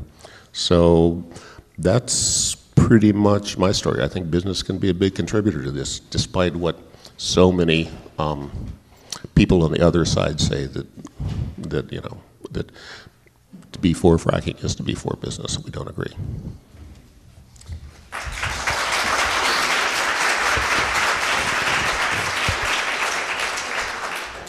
This is the first time Larry and I have met, and I had watched his company learn about hydrofracking, study it, and then make a decision, and then act online because the information was forwarded to us. Mm-hmm. So I've been very impressed with what you have been doing. Our company, Hunt Country, we're a 7th generation family on the same land, and so we also take a long view of this, and it's very striking. The associations we've established very, very similar to yours, the groups we've worked with. We've also had real estate people come to us because they see what's going to happen to the land values if it happens. Joyce and I are very much involved in community activities. She's been involved in women's health issues and arts issues and chamber music and many other things. I'm on the town's wind turbine committee, our renewable energy committee, and right now the town of Jerusalem we live in has a moratorium on hydrofracking, which starts when the state executive order expires. This gives our town time to put together a ban on hydrofracking, and we're going the route currently of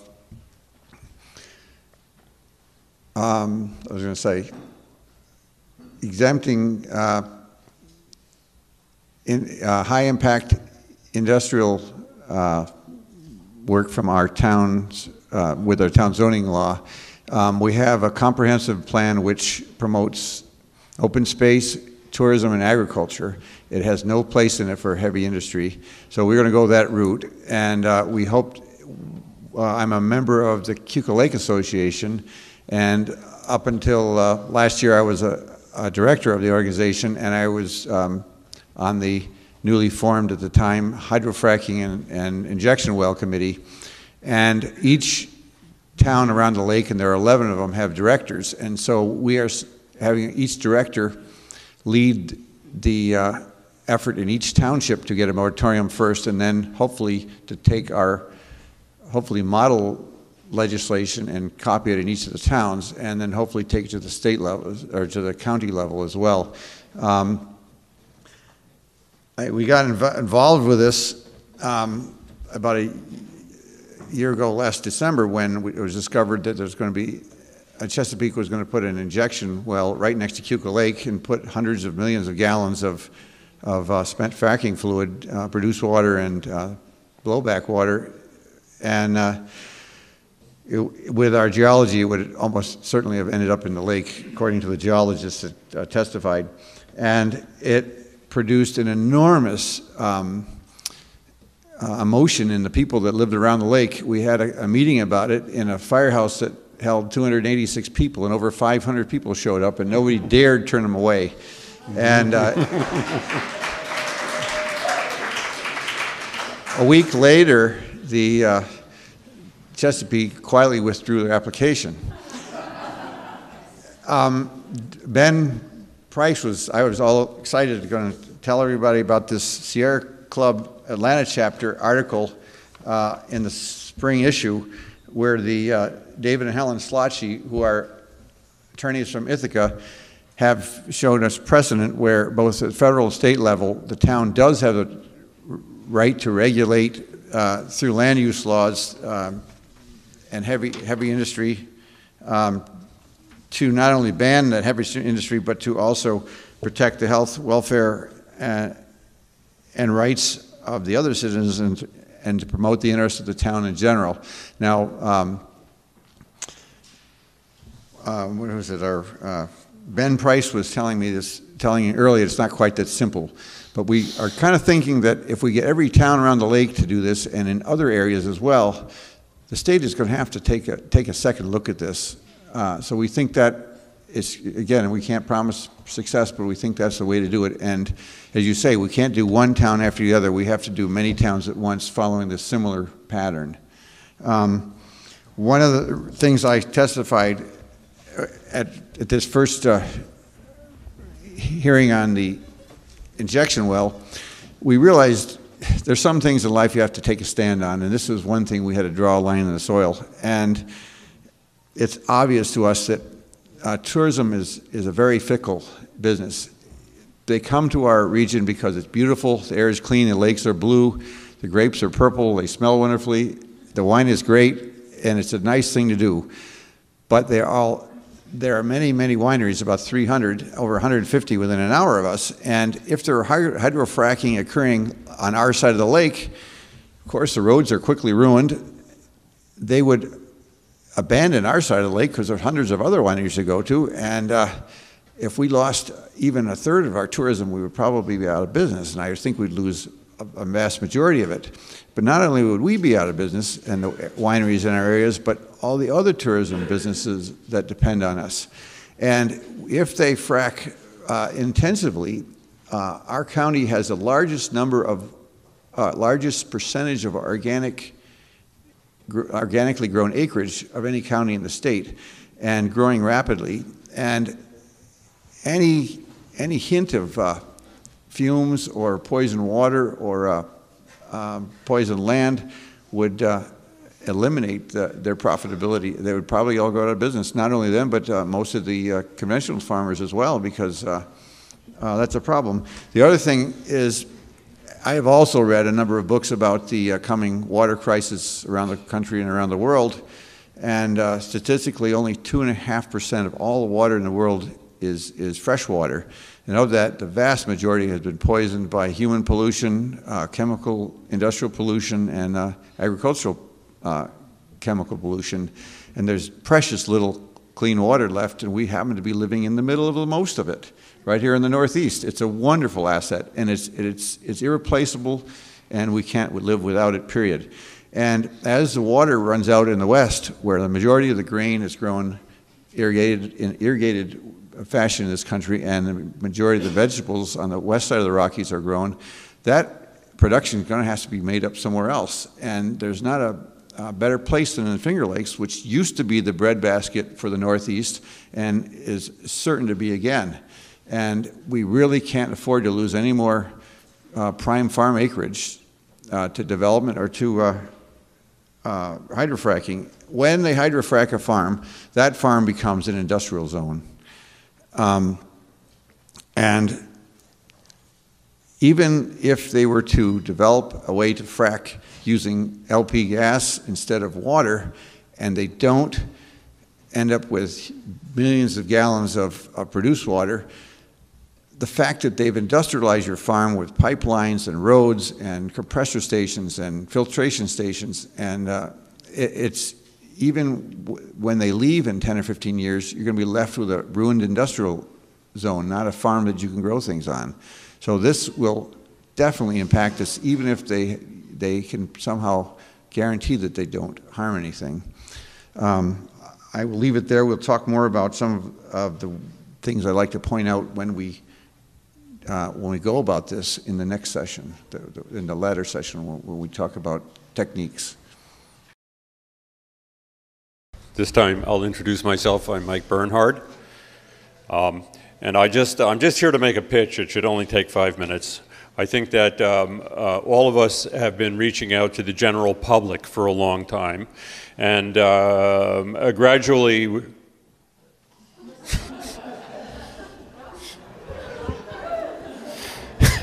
And gradually we realize that even in terms of outreach, we have to have some kind of strategy. And I think that where we're weakest, and I want to make sure that everybody starts to work on this, is that we're weakest in being able to reach to people who have already leased their land, and to people who are tagging along in landowner coalitions.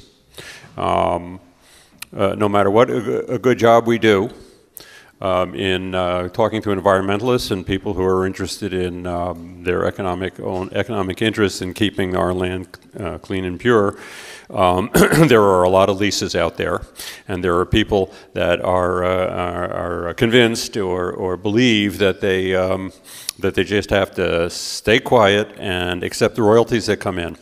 I think it's time for us to plan direct outreach to people who are leased, and we have to reach below the level of the leadership of the Landowners Coalition and go get those people to be our allies. The people who are already leased should take their money. They've gotten signing bonuses. They should be nice and happy with that and join this movement, because we have to convince them that it is not worth the risk to their personal finances and their property values and so forth, and get them to be on our side. And we have to find ways to design programs to get to those people. In the case of the landowners coalitions, I've been using the phrase brown shirts, because we have found that in our struggle in Afton, that the landowners coalitions can claim to represent people that believe that they have that they would be able to cut good deals for the gas companies if the regulation would go away, and if the idea of banning gas drilling would go away. These people are being used. There's no more. There's going to be no more leases written, of any significant number of leases written. They're just being used for the political weight that they have, and we have to show them that they're not going to get anything out of this. We have to reach to those people, and it's a little more difficult. It's a little more scary to talk to people who think that they have an economic interest and are mad at you, but I just want to emphasize that that's a job that we have to do. Thanks.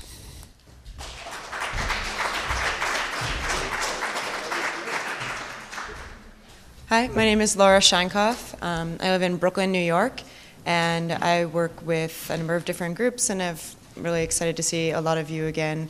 Some of you, it's been a while. And I'm organizing with this group, mainly called the Safe Water Movement, which is just a grassroots coalition of people that I've, with a number of other people, helped to start moving around in New York City, pushing for a ban. And we started organizing because we found that there wasn't a unified voice for a ban coming from New York City. So just some of the things I wanted to talk about are the power that we have in New York City. In New York City, we don't have land that could be leased. We have a lot of people. We have a lot of power. We have a lot of money. Not all of us, but in the city there is a lot of money. And we have a lot of energy among people. And we have really clean water. And everyone has really clean water in New York City because we get it from upstate. So we have a connection to upstate. So what we can do and what we've been doing is organizing around gas drilling as a local relevant opportunity for connecting with our sustenance, to our food and to our water upstate, and as an opportunity also to mobilize people to act on something that has inherent meaning for them in surviving in the city, and also just to connect people to the environment in a way that doesn't tend to happen in New York City. So there's a lot of potential there. As we started organizing and pushing for a ban, we realized that it's a lot simpler to encourage people to support a ban on gas drilling and to support no drilling than it is to get people to support some complicated piecemeal regulation, which doesn't help us anyway. So we just kind of started going on the assumption that, like we've been talking about, don't ask for anything less than what you want, and also don't expect less from people than they might be willing to put forth. So if we expect that people can organize from a point of solidarity and can acknowledge that we all have a shared stake in our health and our livelihoods, then that's what we bring out of people. And if we expect that people just want to look out for themselves, then that's what we bring out of people. Unfortunately, that's been happening a lot with these kind of same arguments that come from people that support regulation, that also say we can only get so much with our legislation. People in New York City only care about themselves, so they're only going to care about their own water. That's not true. There are people in New York City that's a hugely diverse population, come from all over the country and all over the world. It's a great opportunity to also push for people to connect regionally, nationally, and internationally, and there's a strong number of people there. So some of the things that we've been doing is just helping people plug into broader movements in terms of fossil fuel extraction generally, organizing around mountaintop removal, coal mining, as well as around gas drilling, and connecting with communities that are pushing for renewable alternatives, and connecting all of these issues as part of the bigger picture in the climate justice movement. And we have the potential to do that because we're not dealing with the everyday suffering that comes with fossil fuel extraction. We have the power plants and we have the pollution, and we can organize around that. But fortunately, because we're not living in a zone that's going to be totally devastated, we have the time and we have the potential, and I think, therefore, the responsibility to stand in solidarity with people who are experiencing that, and not just with gas drilling, but with any kind of extractive industries that ultimately come to benefit us with energy that may or may not be cheaper, and that ultimately come to threaten us with a threat to our water supplies. So that's sort of the perspective that we've been working with. And we've then been working across using media and messaging and lobbying and doing alternative kinds of actions, some that just change people's perspective and maybe are a little bit shocking or artistic or creative in that sense. So I don't have too much time to talk about those kind of things, but I'd be glad to discuss them. One of the first things that we did, though, was to organize this hearing that Rob had shown a picture from, and some of you were there, which was great, at City Hall, and we called it a toxic brunch to ban gas drilling. We invited Governor Patterson to come, and we spoke at City Hall, and we invited some legislators, but we didn't highlight the legislators and we didn't praise them for what they have or haven't done, but just invited them to be a part of it. And that was actually the beginning of trying to get Tony Avella to call for a ban on drilling. So a lot has really changed, and we've all come a really long way since then, and I think that we should all be proud of the way that have been able to encourage some legislators to come around. So that's all I'm going to say about that. I just think that ideally New York City and other large centers can become resources for volunteers, for fundraisers, and to help the movement. So the way I would envision organizing New York City urbanites, students and teachers and just other citizens and people that may have some time or interest to spare is to be a resource for upstate New York, for the region, to be able to tap into different communities in New York City for money and for help in the more on-the-ground organizing that we need to do here. So I'm glad to try to help maintain those connections and continue those, and I think that's a really important potential that we have. So thank you for all of your work.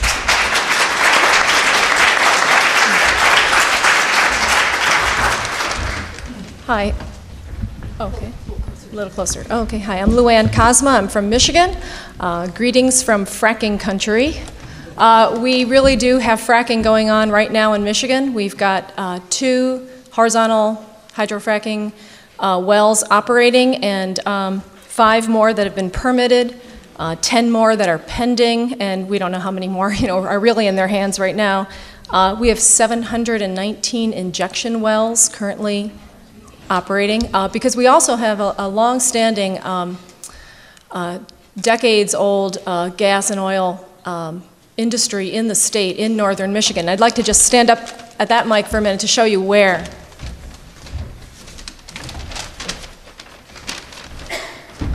I'm a park advocate, and that's kind of my shtick and how I got into this whole issue. Thank you. Thanks, that'd be great. And I'm also a folklorist. That's what I do for a living at Michigan State. But I live in the Detroit area down here. We actually carry our maps with us. We have like this going on. So I'm down here. But this orange area up top is, upper lower Michigan, the lower peninsula. There's no fracking that I know of going on in the Upper Peninsula and none down here. So it's mainly a northern Michigan phenomena, and where a lot of our tourism industry is. I should also mention that our state's marketing campaign for the last few years has been Pure Michigan. Isn't that a great one? Yeah. So where the wells are right now, there's only two, as I mentioned. One's in this county and one's in this county. This is the one that's operating really well right now, and it's an Encana well.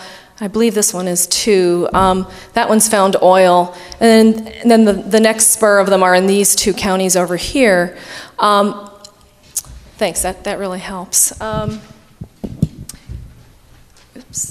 In May of last year, there was a sale, an auction sale that the state of Michigan did to auction off something like 120,000 acres of mineral rights for state-owned mineral rights, and it netted $178 million worth of gas and oil leases. I think mostly gas, actually. And then another round of leases happened in the fall, and that only netted $10 million. And that was all in this area pretty much that I showed you on the map, a few other counties too. So some of it went to conventional drilling, but I think most of it is really geared towards the unconventional. I'll move over here where my notes are. I don't think I even knew about this topic last summer when things were really happening. I only became aware in the fall, and I read Rob Jareski's Counterpunch article and really had my eyes opened. And then there were some other articles in the paper about how this gas auction netted so much money. Where that money is going to go to is into parks. So that's, really, yeah. We have a state program that's been around for like 30 some odd years called the Michigan Natural Resources Trust Fund, and it's based on the Land and Water Conservation Act from a little earlier that puts in royalties from gas and oil offshore drilling in the federal case into this fund that then buys parkland. And so this money is going into there. And I've been rallying my fellow park advocates to not be in favor of fracking just because, the payoff is parks.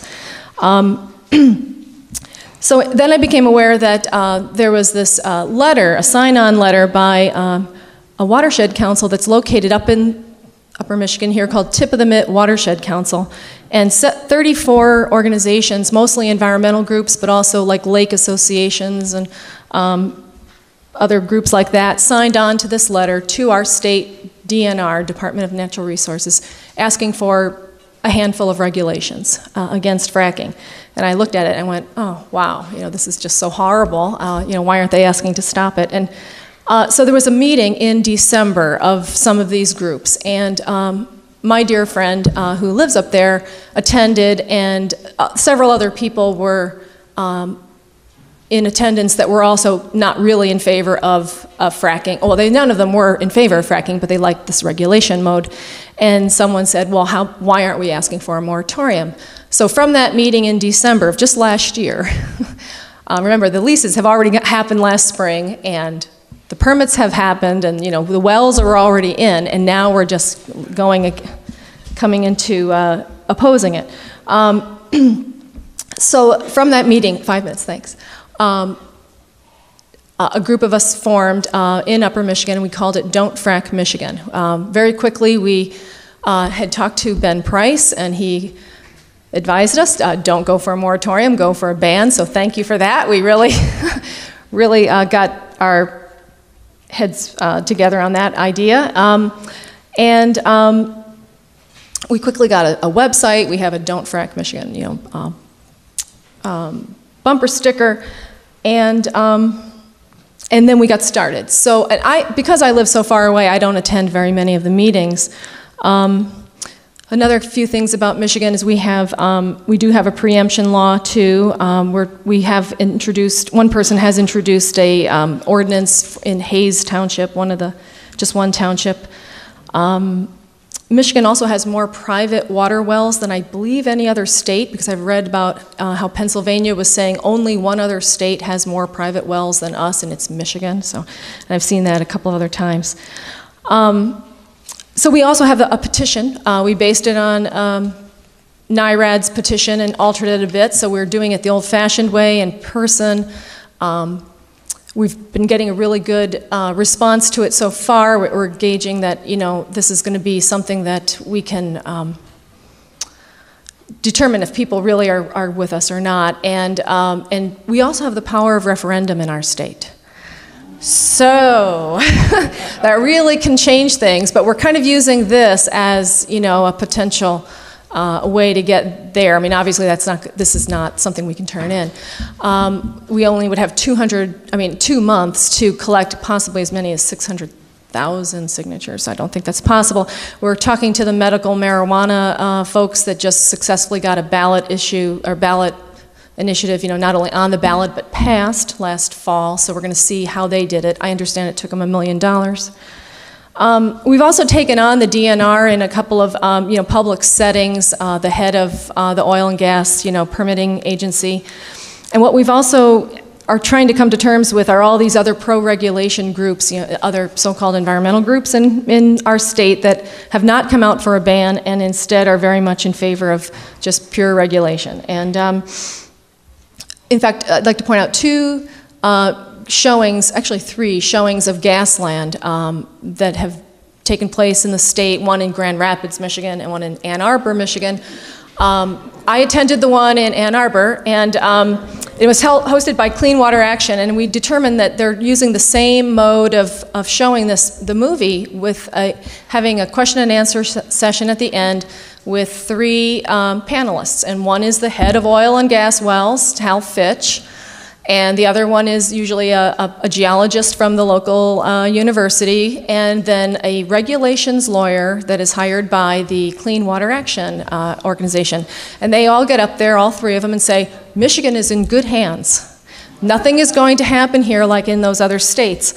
And we also, this other statement that came out, I went to the one, and of course I also spoke, and along with I wasn't on the panel, but I spoke before the panel, and just about everybody in the room signed our petition. So we know that they're not with this, we know that the people are on our side. We're starting to get that idea.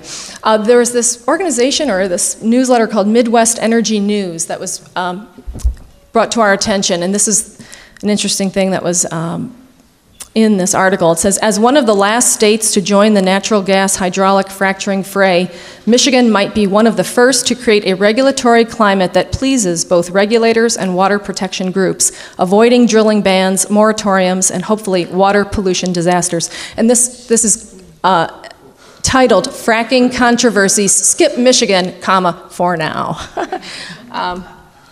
I have informed them that we exist. And then in this was this incredible statement by the tip of the mitt person that says, she said, the arguments are not there, I think, for a ban or moratorium. So she did commit, the organization and who's supposedly leading this rapid response coalition of 34 organizations against fracking. Thank you. And we are slowly peeling off that list of 34 groups to our side, and we hope to, have many, many more. And we're not quite sure how to, take them on publicly, or if we're really just trying to, just push the ban. We're having some internal struggles within the group to, as to what the strategy should be. And we don't really know how we're going to pull this off yet. We really are looking to a lot of you. You've done so much work. You've put so much great stuff on your websites. We've been using that liberally. We have, links to only the good groups. And we're just trying to, catch up. We're really playing catch up, and we're trying to, get op-eds in the paper. We did respond to this comment about, working within the laws, and that there's no need for a ban, with an op-ed that began, and you'll like this. It's fracking, shake hands with the devil. So we do have some upstate, downstate issues too. I'm even seen within our group sometimes as, kind of remote. I'm downstate myself, but that's where the population is. We've got about less than 10 million people in the whole state, and most of them live down there. In fact, one entire all of the Upper Peninsula and quite a bit of this part of Lower Peninsula is all one congressional district. So most of the most of the people that were going to sign this petition and who might, eventually vote on a ballot proposal are downstate. So we have a lot of work to do downstate, and so I'm just like one of several that have been coming forward, and we have so many coalitions to build and so much networking to do. But networking with other states, I think, has been key because, and I also, I'm from New Jersey, I should say, and I worked in the Delaware Water Gap one summer, and so I'm very aware of the Delaware River, and I had the opportunity to testify at the New York City hearing, let's see, that was March 1st, that was being held by Gennaro, and I spoke on behalf of Don't Frack Michigan and said we're having a statewide ban, and urged the city council to have a statewide ban in New York and not just have the New York City carve out. So I don't think they listened, but we don't know. Yet to be told. Also, we have all this stuff going on. I'm past my time, aren't I? You know about what's going on in Wisconsin. Well, Michigan is in exactly the same situation, if not worse. We have this emergency financial manager bill, if you've heard this on Rachel, or is it Maddow's show. And so there have been rallies in Lansing. I went to one just Wednesday and collected 100 signatures in just a couple of hours. If I had 10 people with me, we could have covered the whole group of people. The only people that didn't sign were the pipe layers with their Spectra Energy hats on. So the union workers there want this industry to really thrive. But we have, as I said, a tremendous tourism industry up there, and farms too. A lot of businesses, I think, will sign on to this idea, so we have much work to do. And I asked Sherry Fleming to come with me because I knew that so much was going on in Ohio as well. I've been involved in, again, park protection issues statewide in Michigan and beyond Michigan, including in Oklahoma, where Aubrey McClendon is destroying a state park in Oklahoma. And I'm also aware of the issues in Ohio with the governor now trying to frack in state parks there, and even to the point of wanting to sell a state park in order to frack it. So I got involved in that with a Sierra Club lawyer and the Sierra Club out there, and that's kind of how I found out about Sherry. So.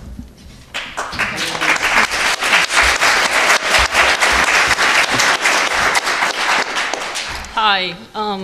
My name's Sherry Fleming, and I guess in Ohio we don't have many illusions about safety and protection at the state level.